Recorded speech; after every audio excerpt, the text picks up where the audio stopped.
것을 채우시리라. 아멘.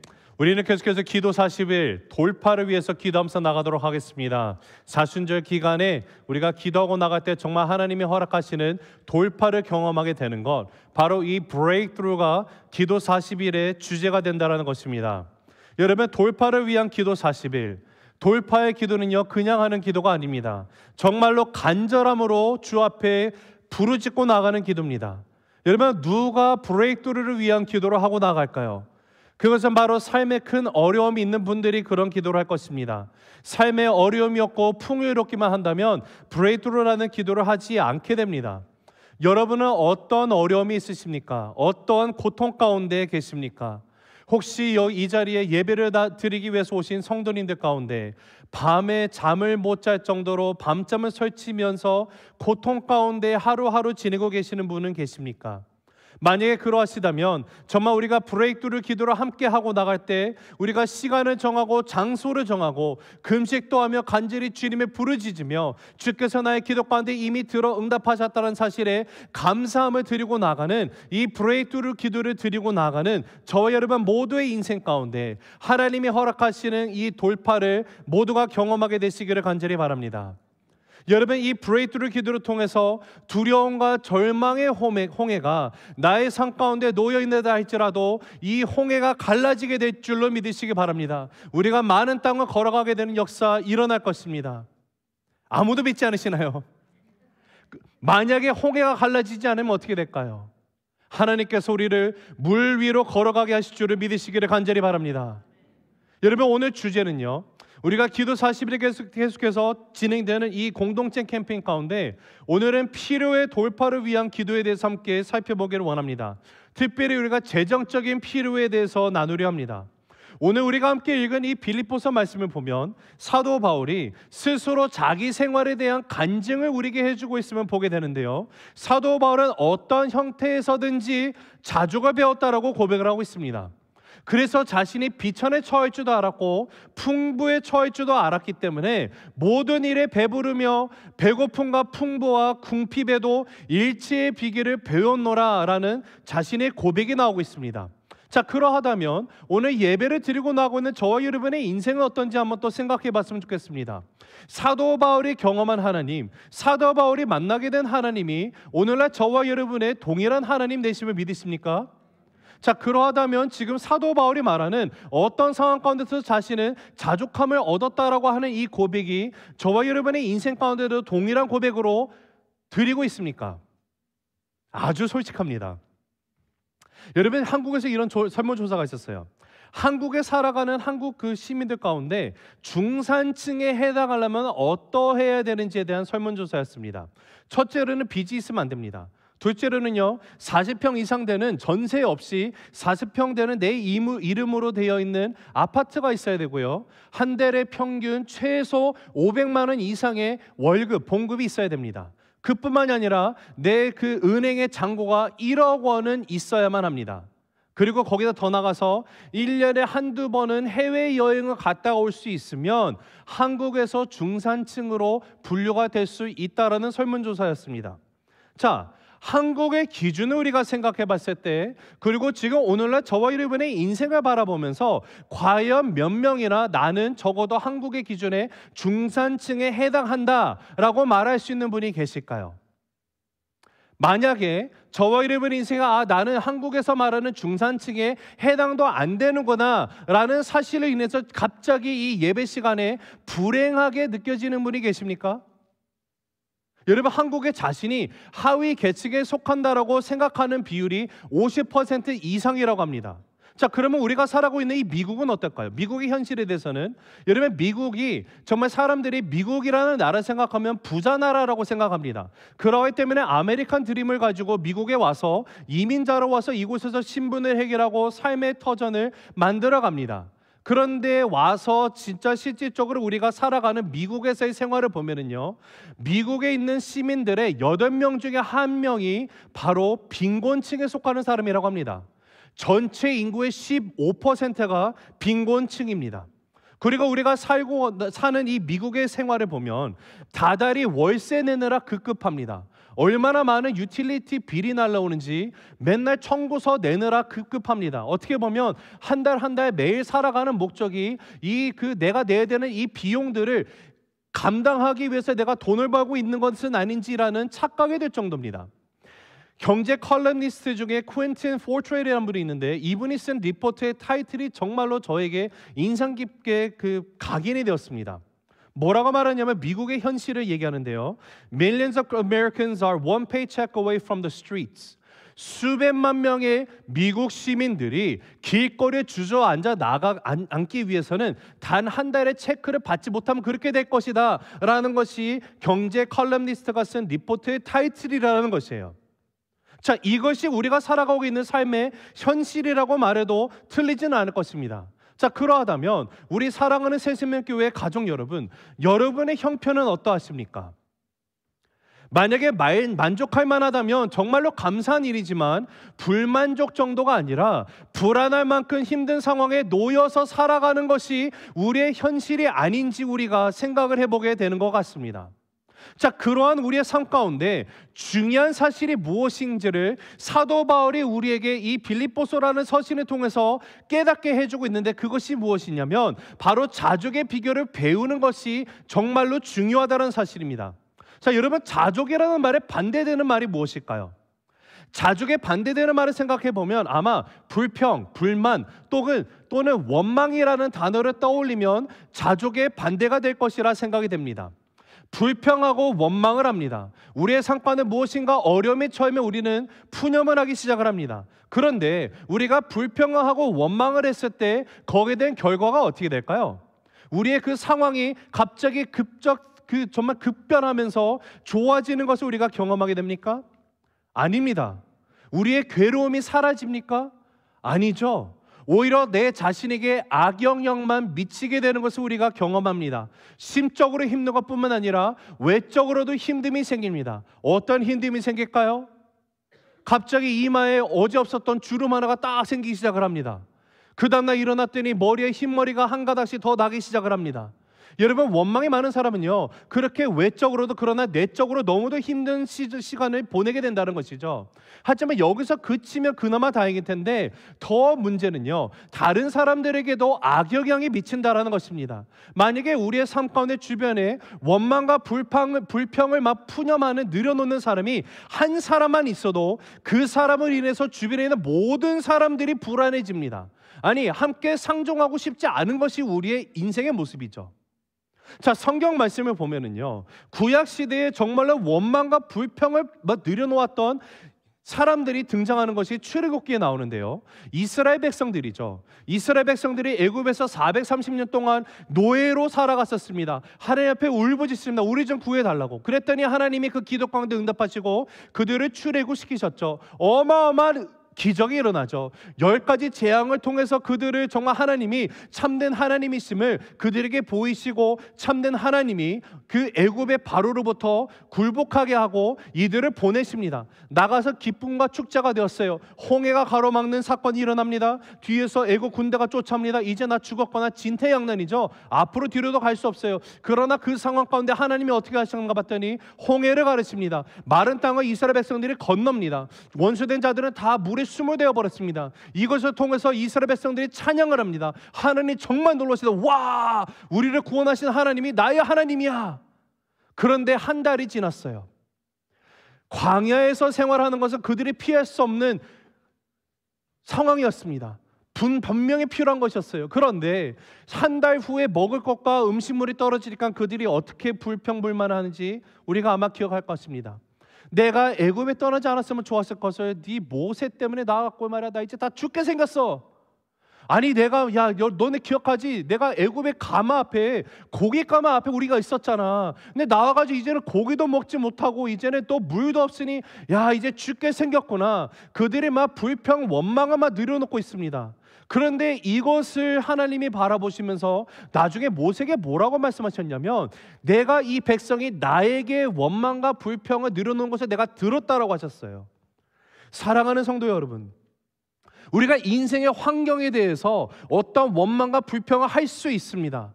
얼마나 힘들면 그런 불평이 나올까요? 그러나 중요한 사실은요, 우리가 원망하는 순간, 불평하는 순간 이것이 다른 상대방에게, 내 배우자에게 하는 것이 아니라 하나님에게 간접적으로 직접적으로 우리가 원망하고 있는 사실이 된다라는 것입니다. 왜 그럴까요? 바로 하나님께서 나의 삶을 책임져 주시는 나의 하나님이시기 때문에 그렇습니다. 하나님이 나를 공급하시고 인도하시는 인도자 되십니다. 나의 왕 되신 그분이십니다. 그러나 내가 원망과 불평을 늘어놓는다는 것은 하나님의 하나님 되심을 내가 온전히 믿지 못한다는 그런 간접적인 표현으로 하나님이 받아들여 주시기 때문에 우리가 원망과 불평을 할 때는 이것이 하나님 앞에 불평과 원망을 늘어놓게 되는다는 사실을 우리가 잊지 않았으면 좋겠습니다.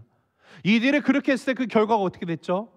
출애굽을 했었던 그 이스라엘 백성의 1세대들 가운데 2명을 빼놓고는 다 가나안 땅에 들어가지 못하고 광야에서 죽었습니다.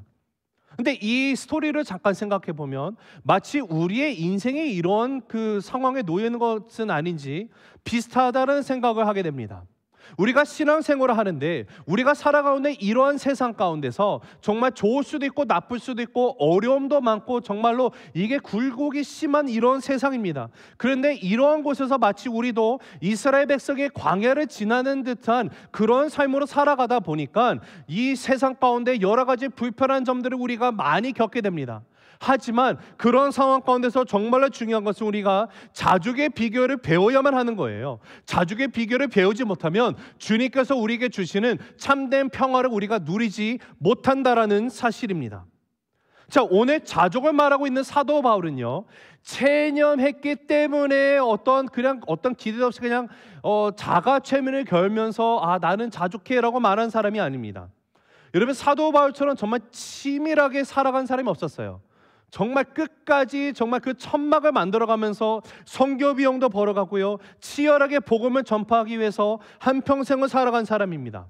최악의 상황에 있을 때도 있었고요, 좋은 상황이 있을 때도 있었어요. 그러나 그의 삶 가운데 그가 고백하는 것이 무엇이냐면요, 어떤 상황에 있었다 할지라도 하나님께서 나를 다스리시고 나의 삶을 이끄시기 때문에 나는 언제나 족하고 만족합니다의 고백을 하게 되었습니다.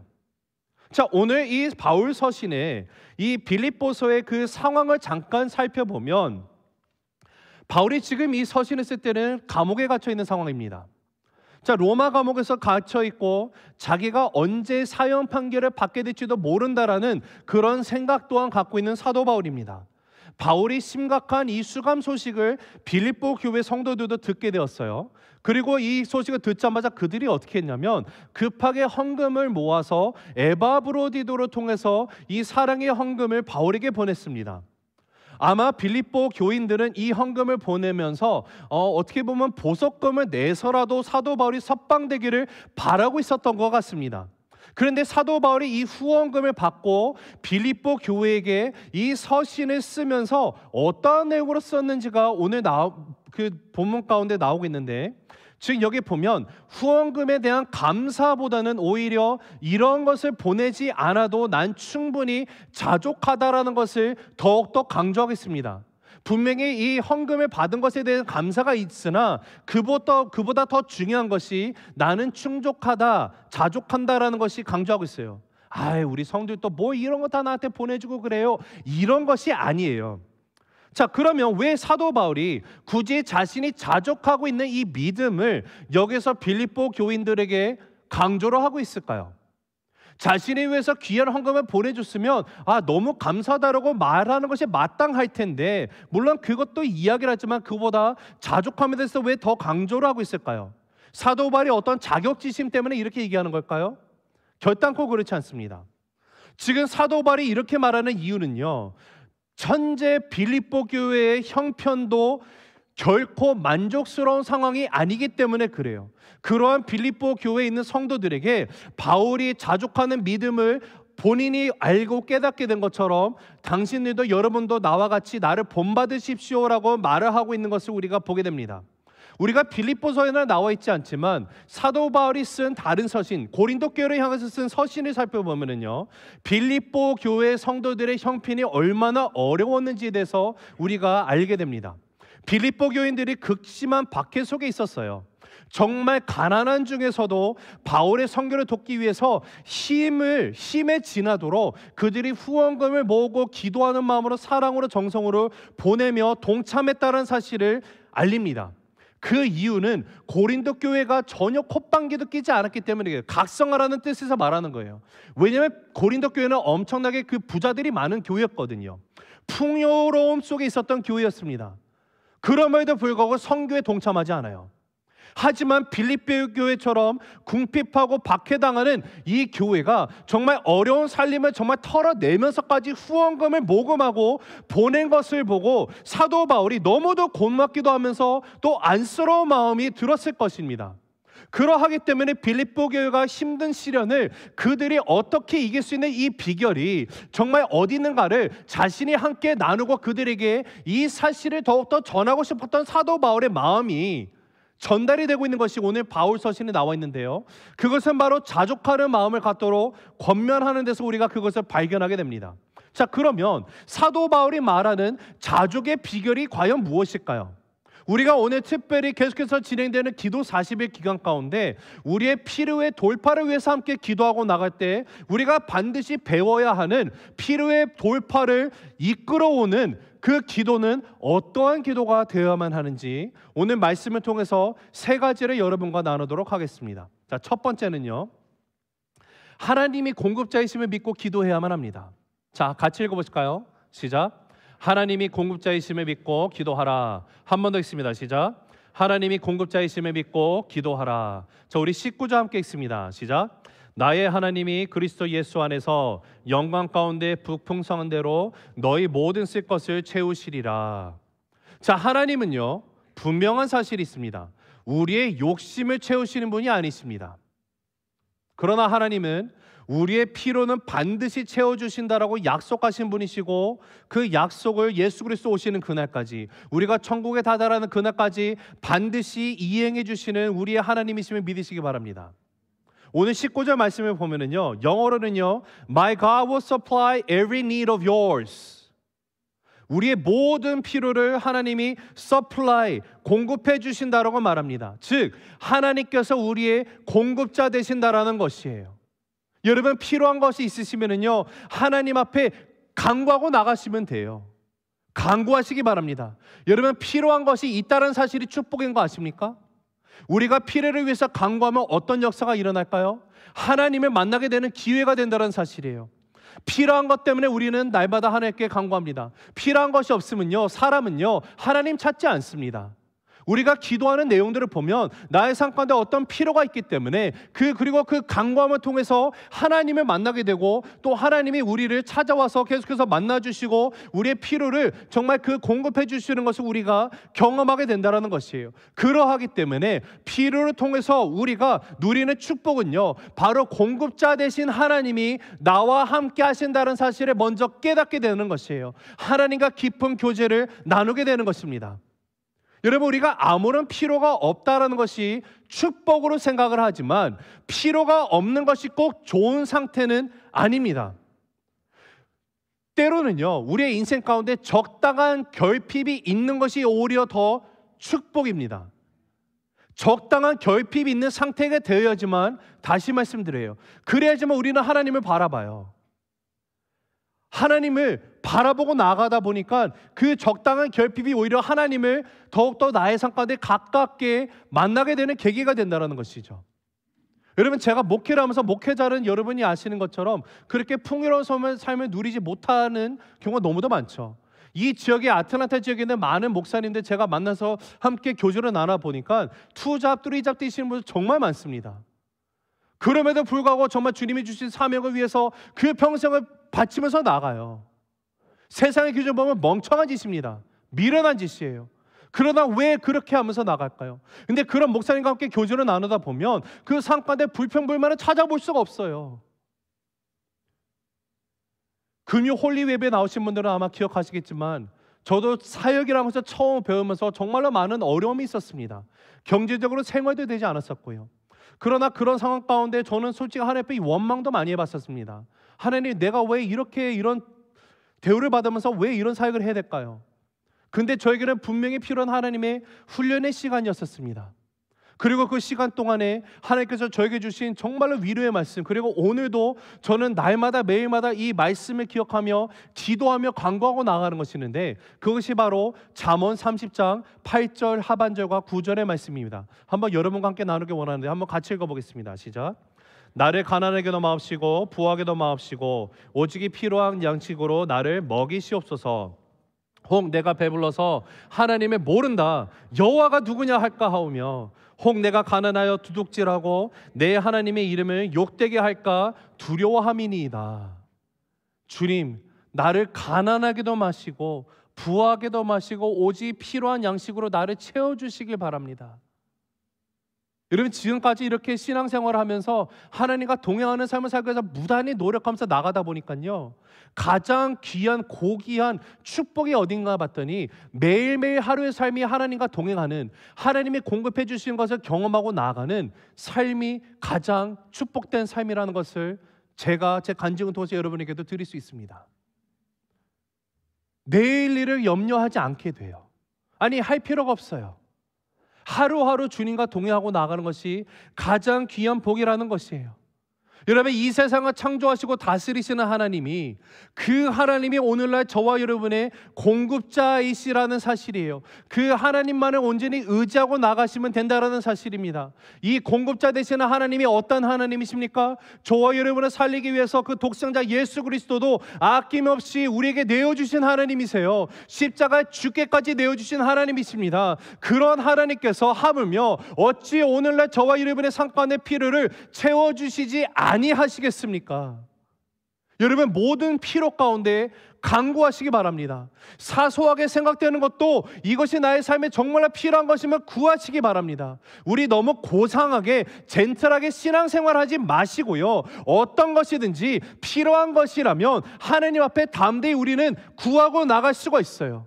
그리고 여러분, 그 구함 속에서 하나님을 온전히 더욱더 만나게 되시기 바랍니다. 하나님과 깊은 관계 속에 들어가게 될 것이고요, 하나님이 주시는 기쁨과 평안 속에서 나의 피로가 채워지고 넘치게 하시는 하나님을 모두 경험하시기를 간절히 주님의 이름으로 축복합니다.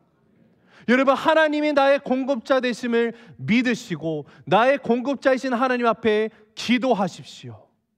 두 번째, 자족할 수 있는 삶을 살게 해달라고 기도해야만 합니다. 같이 읽습니다. 시작. 자족할 수 있는 삶을 살게 해달라고 기도하라. 한 번 더 읽습니다. 시작. 자족할 수 있는 삶을 살게 해달라고 기도하라. 자, 11절 12절 말씀인데요, 같이 읽어봅니다. 시작. 내가 궁핍함으로 말하는 것이 아니니라. 어떠한 형편에든지 나는 자족하기를 배웠노니 나는 비천에 처할 줄도 알고 풍부에 처할 줄도 알아. 모든 일 곧 배부름과 배고픔과 풍부와 궁핍에도 처할 줄 아는 일체의 비결을 배웠노라. 자, 사도 바울이 어떤 사람이었습니까? 예수님 만나기 전에 정말 잘 나가는 사람이었어요. 그가 세상적인 스펙으로 따지면 정말로 모든 걸 갖춘 사람이에요. 아마 1등 신랑감이었습니다. 물론 뭐 외모적인 것은 뭐 치고요, 그럼 빼고요, 모든 거 다 갖췄어요. 풍요합니다. 상관에 부족함이 없어요. 존경도 받아요. 그런데 그런 그를 하나님께서 복음을 전하는 순회 전도자를 부르십니다. 다메섹 도상에서 예수님을 만나고 그를 이방의 그릇으로 보내시는데, 그 부르신 가운데 사도 바울이 어떻게 하는가 봤더니 그 이전에 자신이 즐기고 누렸던 모든 것을 다 내려놓고 하나님이 주신 복음 전도자의 사명을 향해서 나아가는 사도 바울을 우리가 압니다. 이제는 다른 사람들이 보내주는 선교 헌금에 의지하면서 살아갈 수밖에 없는 상황이에요. 여러분, 인간적으로 얼마나 힘들었을까요? 그가 정말로 뭐 물질적으로 풍요하기 때문에 자족합니다라고 얘기할까요? 아닙니다. 힘들어요. 오늘 18절 그 상반절에 보면 내게는 모든 것이 있고 또 풍부한지라라고 고백을 하고 있는데, 지금 사도 바울이요, 지금 내가 모든 것이 너무 풍족하고 넉넉하다라고 말하지만 현실적인 상황 가운데서는 절대 결단코 그러지 않습니다. 어떻게 보면 정말로 이 빌립보 성도들에게 귀한 이 사랑의 헌금을 자신에게 보내줬는데 너무 감사하고 또 너무도 미안하니까 정말 그들에게 걱정과 부담을 주지 않기 위해서 하는 말이지, 사도 바울의 현실은요 너무나 궁핍해요. 하지만 그는 궁핍으로 여기지 않았다라는 사실이에요. 궁핍한 상황에서도 그는 만족하면서 살아가게 되었습니다. 그는 감사가 있었어요. 참된 기쁨이 있었어요. 어떻게 이런 삶을 살아갈 수 있었을까요? 바로 자족할 수 있는 일체의 비결을 자신이 배웠기 때문이라고 오늘 우리에게 얘기해주고 있습니다. 여러분, 여기서 이 자족이라는 단어가 무엇인지를 우리가 정확하게 생각해 봐야 되는데, 자족이라는 것은요 내가 어떤 조건들을 놓고 이 조건들이 충족되어 누리는 것이 자족이 아니에요. 자족은요 상태를 말하는 겁니다. 물질의 양의 상태가 아니라 영적인 상태를 말하는 거예요. 환경에 의해서 지배를 받는 상태가 아니라 내면으로부터 나오는 환경을 내가 지배하고 다스릴 수 있는 상태가 바로 자족이라는 거예요. 사랑하는 성도 여러분, 우리에게 필요한 것은요 환경과 여건이 아닙니다. 어떤 환경에서든지 어떤 여건에서든지 감사한 삶을 살아내는 자족의 능력이 필요한 거예요. 그래서 사도 바울이 데살로니가 전서에서는 뭐라고 얘기했었습니까? 5장 18절 같이 읽어보겠습니다. 시작. 범사에 감사하라. 이것이 그리스도 예수 안에서 너희를 향하신 누구의 뜻입니까? 하나님의 뜻이라는 거예요. 사랑하는 성도 여러분, 그리스도인은 누구입니까? 여러분, 크리스찬이 어떤 사람들일까요? 환경의 지배를 받는 것이 아니라 환경을 다스리는 사람들이 크리스찬임을 믿으시기 바랍니다. 그렇기 때문에 어떤 환경이라 할지라도 그 상황과 환경을 능히 이겨낼 수 있는 자족의 능력을 달라고 기도하는 여러분 모두가 되시길 바라요. 여러분, 밤과 낮은요 계속 반복되고 교차가 되죠. 그와 마찬가지로 우리의 인생 가운데 풍부함과 궁핍함이 아니면 건강함과 지병이 맑음과 흐림이 날마다 교차가 될 수밖에 없는 것이 인생이라는 것입니다. 근데 사도 바울이 이 모든 것에서 이겨냈습니다. 그러나 사도 바울도 처음부터 이 모든 것이 잘 되지는 않았을 거예요. 그의 삶 가운데도 오르락 내리락이 정말로 많았을 것입니다. 기복이 있었을 것입니다. 그러나 이 모든 과정을 통해서 그가 마침내 배우게 된 것이 있는데, 무엇을 배웠냐면 자족에 대해서 배우게 된 거예요.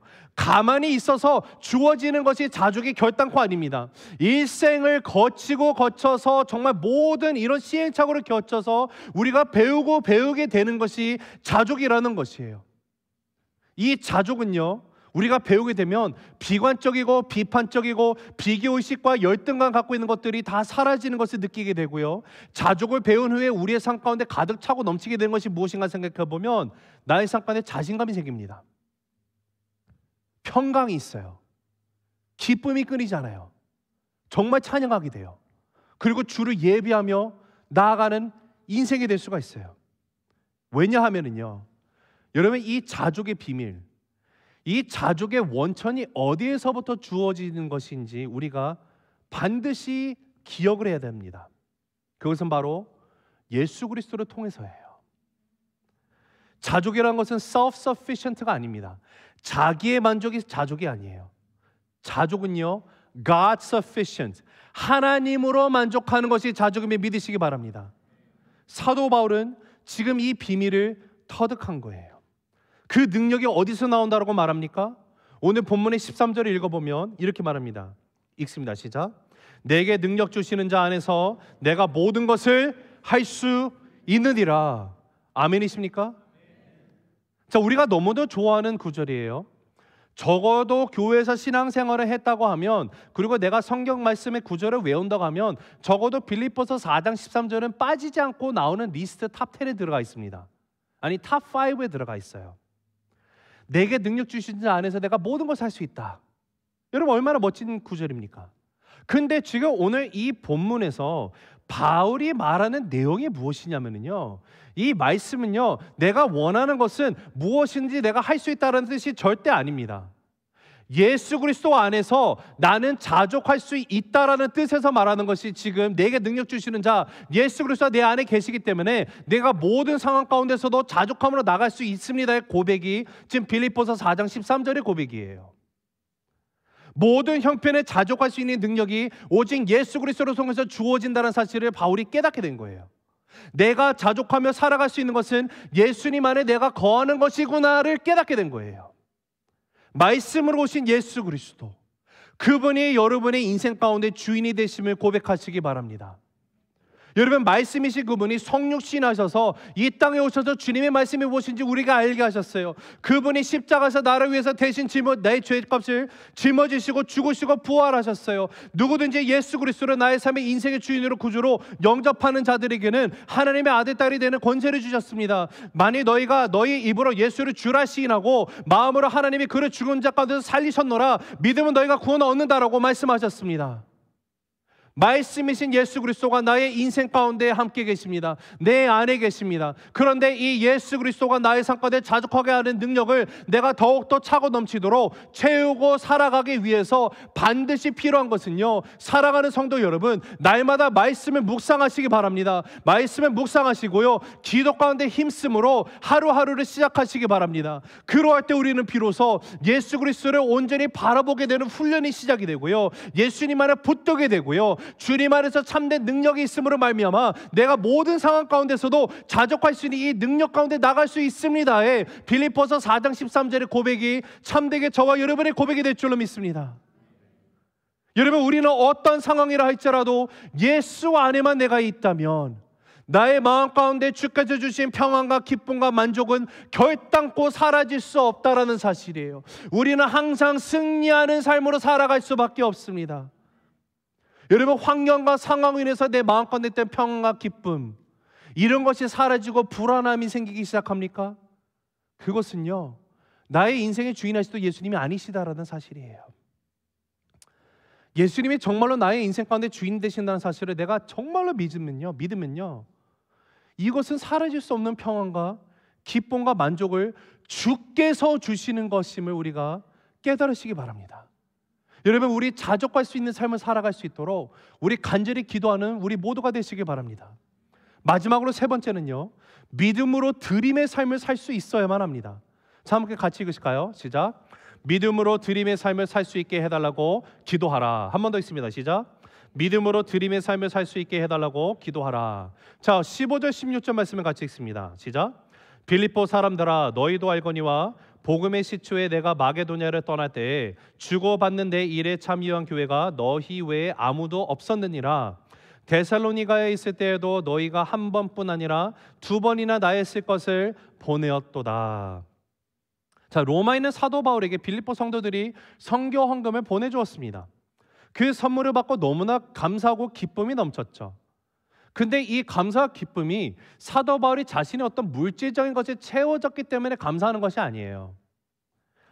빌립보 성도들의 마음에 그리스도의 풍요함이 넘치는 것을 보았기 때문에 너무도 큰 감사와 기쁨이 있는 것이에요. 자기 중심에서 벗어나서 서로를 돌아보며 베풀고 섬김을 실천한 것을 그가 보았기 때문에 빌립보 성도들의 삶 가운데 주인이신 예수 그리스도의 그 중심 되심으로 그들이 그렇게 반응하고 나갔기 때문에 그들이 정말로 예수 그리스도 안에서 넓은 아량과 자족으로 나아가는 것을 보았기 때문에 사도 바울이 오늘 기뻐하고 있는 거예요. 사랑하는 성도 여러분, 믿음으로 드리는 삶을 살아가게 되시길 바랍니다. 다시 말씀드리지만 빌립보 교회가 결단코 부자 교회였기 때문에 사도 바울이 가는 곳곳마다 필요할 때마다 성경금을 보냈던 것이 아니에요. 아니, 넉넉하지 않습니다. 그들은 궁핍합니다. 힘듭니다. 그럼에도 불구하고 그리스도의 사랑이 내 안에 계시기 때문에 그들은 헌신하고 나갈 수 있는 거예요. 여러분, 우리가 너무도 잘 아는 것처럼요, 헌금이라는 것은요, 내가 돈이 있다고 하지 않습니다. 오히려 돈이 많으면 많아서 헌금 안 해요. 여러분, 시간이 많다고 해서 우리가 봉사합니까? 시간 많은 사람들도 봉사 안 합니다. 우리가 왜 헌금을 하고 왜 봉사하고 헌신하고 나갈까요? 그리스도의 사랑 때문에 하는 거예요. 예수님이 내 안에 계시기 때문에 하게 되는 거예요. 그리스도의 사랑 때문에 우리가 드리는 삶을 살게 되는 것이죠. 내가 예수 그리스도의 사랑이 없으면요, 드리지 않습니다. 내가 예수님이 나의 삶의 주인이 되시고 중심에 계시지 않으면요, 우리는 결단코 봉사도 헌신도 하지 않습니다. 아무리 많은 돈이 있어도요, 주 앞에 헌금하지 않습니다. 여러분, 내가 사랑하기 때문에, 예수님이 내 안에 계시기 때문에 하는 거예요. 그리스도의 사랑과 예수님의 심장으로 가득한 우리 새생명교회 되시기를 간절히 주님의 이름으로 축복합니다. 여러분, 이 선교라는 것은요, 빌립보 교회 성도들이 했던 것처럼 우리가 풍요로울 때만 어떤 선교사님인데 우리가 후원하고 이런 거 아니에요. 왜 우리가 선교회, 전도회, 빌립보 교회가 그랬던 것처럼 우리가 함께 동참하면서 나아가야만 할까요? 그것이 바로 하나님의 뜻이기 때문에 그런 거 아닙니까? 사랑하는 성도 여러분, 우리는요, 하나님으로부터 우리가 주어진, 하나님께 받은 것을 우리가 기뻐하며 나아가야만 합니다. 그러나 하나님께 드리는 것으로 인해서 더욱더 기뻐할 수 있게 되는 것, 이것이 바로 진정으로 복된 성도의 삶임을 믿으시기 바랍니다. 예수님이 뭐라고 하셨냐면요, 마태복음 6장 19절 21절에 한번 같이 읽어보실까요? 시작. 너희를 위하여 보물을 땅에 쌓아두지 말라. 거기는 종과 동록이 해하며 도둑이 구멍을 뚫고 도둑질하느니라. 오직 너희를 위하여 보물을 하늘에 쌓아두라. 거기는 좀이나 동록이 해하지 못하며 도둑이 구멍을 뚫지도 못하고 도둑질도 못하느니라. 내 보물 있는 그곳에는 내 마음도 있느니라. 여러분, 너무도 맞는 말 아닙니까? 나의 마음이 어디 있는지를 알 수 있는, 정말로 누구에게나 다 적용될 수 있는 척도가 뭐냐면요, 만약에 내 수중에 정말 그 공돈이 생겼어요. 한 10,000불 있다고 칠게요. 10,000불이 갑자기 생겼습니다. 그러면 이 돈이 생기는 순간 내 마음 가운데 제일 먼저 드는 생각이 뭔가를 보면요, 그곳에 내 마음이 있는 거예요. 이것은 틀리지 않는 진리입니다. 근데 하나님이, 예수님이 뭐라고 말씀하십니까? 땅에 쌓는 것은 다 결국 망하여 없어진다고 말씀하십니다.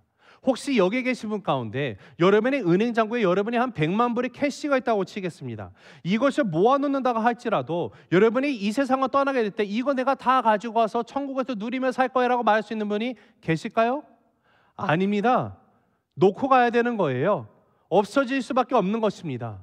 왜 그럼에도 불구하고 우리는 아직도 끝까지 땅에서 쌓는 거에 집중하고 나아갈까요? 예수님이 그 모습을 너무 안타까워하시면서 말씀하시는 거예요. 하늘에 쌓아라. 자, 그러면 여러분, 여기서 우리가 땅에 쌓지 말고 하늘에 쌓는 것을 우리가 집중하면 좋을 텐데요, 이 땅에 쌓는다는 것은 도대체 어떤 뜻일까요? 하늘에 쌓는다는 것은요, 하나님의 뜻을 추구한다라는 뜻입니다. 자, 그러면 하나님의 뜻이 무엇일까요? 우리가 하나님의 뜻을 모르기 때문에 하늘에 쌓는 것을 못하고 있는 걸까요? 아니면 알면서도 안 하기 때문에 안 쌓고 있는 걸까요? 여러분, 하나님의 뜻은요, 그냥 쉽게 말하면요, 내 이웃을 내 몸과 같이 사랑하라고 하신 주님의 말씀, 그것이 하나님의 뜻 아닌가요? 여러분, 약자를 돌보라고 하신 말씀, 그것이 하나님의 뜻 아니었습니까? 여러분, 복음이 전파되기 위해서 땅끝까지 이르러 증인이 되라 하셨는데, 정말 복음만이 전해질 수만 있다면 빌립보 교회 성도들이 했던 것처럼 내가 지금 풍조롭지는 않지만 이 복음이 내가 복음을 해서 내가 구원받은 이 은혜가 너무도 커서 나처럼 예수를 알지 못하던 사람이 예수님을 만날 수만 있다면, 내가 부족한 상황 가운데서도 이 자그마한 헌금을 통해서 복음이 전해질 수만 있다면 내가 이것을 드리고 나아가겠노라. 왜 그렇게 합니까? 하나님이 가장 큰 간지자가 어디 있으세요? 주로 알지 못하는 영혼이 예수님을 알게 되는 것 아닙니까? 여러분, 우리가 이런 것들 몰라서 지금 하늘에 쌓는 상급을 못 쌓고 있는 겁니까? 여러분, 사도 바울이 빌립보 성도들이 드린 헌금을 뭐라고 설명했냐면 18절 한번 같이 읽어보겠습니다. 시작. 내게는 모든 것이 있고 또 풍부한지라 에바브로디도 편에 너희가 준 것을 받음으로 내가 풍족하니 이는 받으실 만한 향기로운 제물이요 하나님을 기쁘시게 한 것이라. 자, 지금 사도 바울이 이 헌금을 받았어요. 혜택을 받은 거죠, 어떻게 보면. 그런데 지금 바울이 어떻게 고백을 하냐면 이것이 하나님이 기뻐 받으시는 향기로운 제물이라고 말해요. 그러면서 하나님을 기쁘시게 한 것이라고 말합니다. 왜요? 사도 바울이 피로가 채워져서 하나님 기뻐하시는 거예요? 아니죠. 왜 하나님이 기뻐하십니까? 복음이 증거되는 일에 빌립보 성도들이 함께 동참했기 때문에 그렇습니다. 하나님의 나라가 확장되는 일에 그들이 참여했기 때문에 하나님이 기뻐하시는 거예요. 하나님이 가장 기뻐하시는 일은요, 영원히 구원받는 일임을 믿으시기 바랍니다. 그의 사실을 위해서, 이 사역을 위해서 우리가 헌금을 모아서 드리고 나아가는 것, 이것을요 궁극적으로 하나님이 기뻐 받으신다라는 거예요. 그러하기 때문에 하나님, 기뻐하실 하나님을 우리가 온전히 바라보고 나아간다면 우리가 정말 삶 가운데 어려움이 있는다 할지라도 성계에 동참하는 것이 기쁨이 될까요? 부담이 될까요? 기쁨이 되는 것이 맞아요. 여러분, 그 기쁨이 넘치는 저와 여러분 되시기를 간절히 바랍니다. 근데 여러분, 우리가 이렇게 드리고 나갈 때 하나님이 우리의 그 모든 것을 정말 그 기쁜 예배로도 받으시고 정말 기뻐하신다고 하는데 거기서 그냥 하나님이 그치실까요? 아니죠. 하나님이 어떻게 하시는가 봤더니 하나님이 가만히 계시지 않으시더라고요. 자, 오늘 19절 한번 읽어보겠습니다. 시작. 나의 하나님이 그리스도 예수 안에서 영광 가운데 그 풍성한 대로 너희 모든 쓸 것을 채우시리라. 할렐루야. 여러분, 하나님의 한량 없는 풍성하심으로 우리의 모든 필요를 채워주어 주신다는 거예요. 어떻게 할 때요? 우리가 드리는 삶으로 나아갈 때 하나님이 우리를 책임지신다라는 거예요. 내 곳간에 쌀이 얼마 남지 않았어요. 그런데 정말로 힘든 사람에서 내 이 쌀을 또 퍼서 줍니다. 그럼 내가 정말 우리 가족 밥을 못 먹을지도 몰라요. 그런데도 불구하고 주님께서 주신 거룩한 마음이 있다 보니까 내가 이 거룩한 부담으로 함께 나눠주는 거예요. 나눠주는데 어찌된 모양이지 내 곳간에 쌀이 계속 넘치고 있는 거예요. 바닥에 보이지 않아요. 여러분, 이거 하나님이 주시는 약속이에요. 여러분, 이 약속을 여러분이 온전히 경험하시게 되기를 간절히 바랍니다. 우리가 이것을 경험하지 못하는 이유는요, 믿지 않아서 그래요. 믿지 않아서예요. 근데 정말로 믿으면요, 하나님이 내 곳간을 채워주시는 것을 우리가 체험할 수밖에 없어요.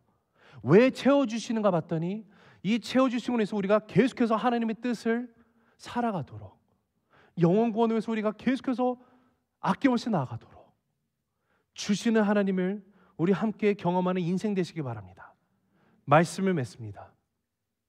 사랑하는 성도 여러분, 예수님이 말씀하신 것처럼 우리 재물을 하늘에 쌓게 되길 바랍니다. 우리 함께 복음에 참여하는 기쁨과 행복을 더욱더 풍성하게 누리시길 바랍니다. 함께 믿음으로 드림의 삶을 살아가게 되길 원해요. 특별히 오늘 오후 4시에 우리 새생명교회에서 또 선교사 파송을 합니다. 여러분, 이것이 얼마나 큰 축복인지 모르겠어요. 때로는 우리가 왜 이걸 해야 되는 거야? 이런 생각하시는 분이 있을지도 모르겠어요. 여러분, 그러나 그런 생각 자체가 잘못된 생각이에요. 여러분, 교회가 할 수 있는 가장 큰 축복은요, 계속해서 주님 오시는 그날까지 복음을 전하는 것, 복음의 사명을 들고 나가는 자들을 우리가 서포트하는 것. 여러분, 이것이 가장 중요한 것임을, 가장 고귀한 것임을 우리 믿음으로 고백하게 되기를 간절히 바랍니다. 우리 예수님 오시는 그날까지 우리 선교사 파송합시다.